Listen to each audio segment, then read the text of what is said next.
আসসালামু আলাইকুম। আপনারা সবাই কেমন আছেন? আশা করি ভালো আছেন। আমি আল্লাহর রহমতে আলহামদুলিল্লাহ ভালো আছি। তো আমি আজকে সবজি নুডলস করব, সাথে চিংড়ি মাছ আছে। তো সবাই আমার সাথে থাকবেন আশা করি। চলেন চলে যাই মূল উপকরণে। আমি আবারও চলে আসলাম সবজি নুডলস নিয়ে। তো আমি এখানে সয়াবিন তেল দিয়ে দিচ্ছি। আমি এখানে ছোট চিংড়ি মাছ নিচ্ছি, চিংড়ি মাছগুলো দিয়ে দিচ্ছি। পরিমাণ মতো লবণ দিয়ে দিচ্ছি, শুকনা মরিচ অ্যাড করে দিলাম।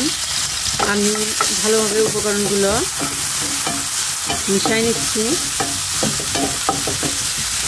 আমি এখানে হালকা নুডলস মশলা দিয়ে দিচ্ছি। আমি চিংড়ি মাছগুলো ভালোভাবে ভেজে নিব।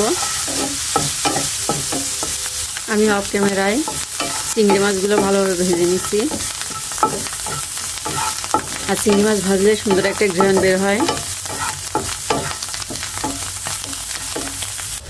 আমার চিংড়ি মাছগুলো ভাজা হয়ে গেছে, আমি এখন নামাই রাখবো। আমি আবারও সয়াবিন তেল দিয়ে দিচ্ছি, পেঁয়াজ আর মরিচ দিয়ে দিচ্ছি কুচি। আমি ভালোভাবে তেলের সাথে ভেজে নিব।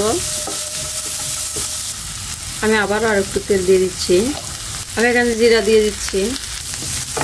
তা আমি জিরা দিয়ে ভালোভাবে ভেজে নিচ্ছি। তো পেঁয়াজগুলো আমার বাদামি হয়ে গেছে। এবার সাইড করে ডিম ভেঙে দিব।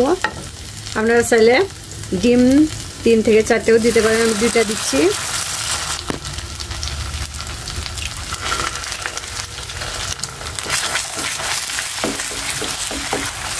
ডিমগুলো আমি এখন কুচি কুচি করে কেটে নিব। তো আমি পেঁয়াজের সাথে মিশিয়ে নিলাম ডিম।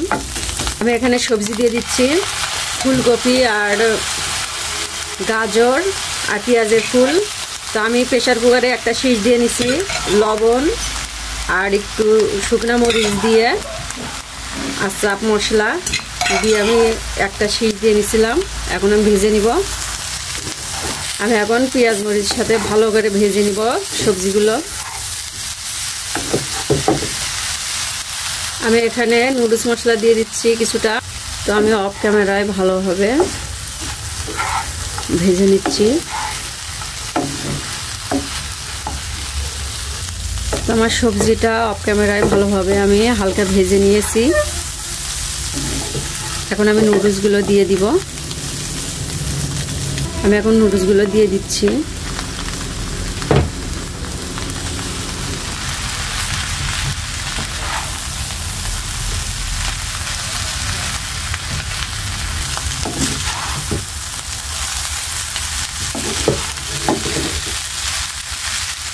এখন আমি স্বাদ মতো লবণ দিয়ে দিচ্ছি।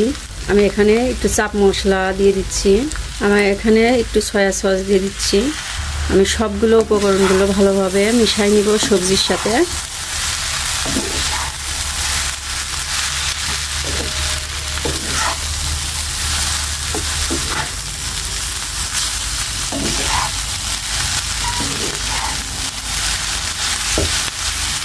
আমি এখানে চিংড়ি মাছগুলো দিয়ে দিচ্ছি। সব শেষে চিংড়ি মাছগুলো দিয়ে আমি ভালোভাবে মিশিয়ে নিব।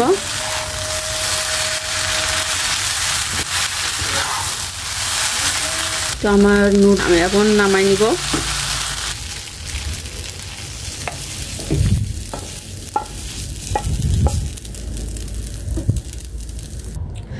তো আমার তো সবাই ভালো থাকবেন, সুস্থ থাকবেন। আসসালামু আলাইকুম, আল্লাহ হাফেজ।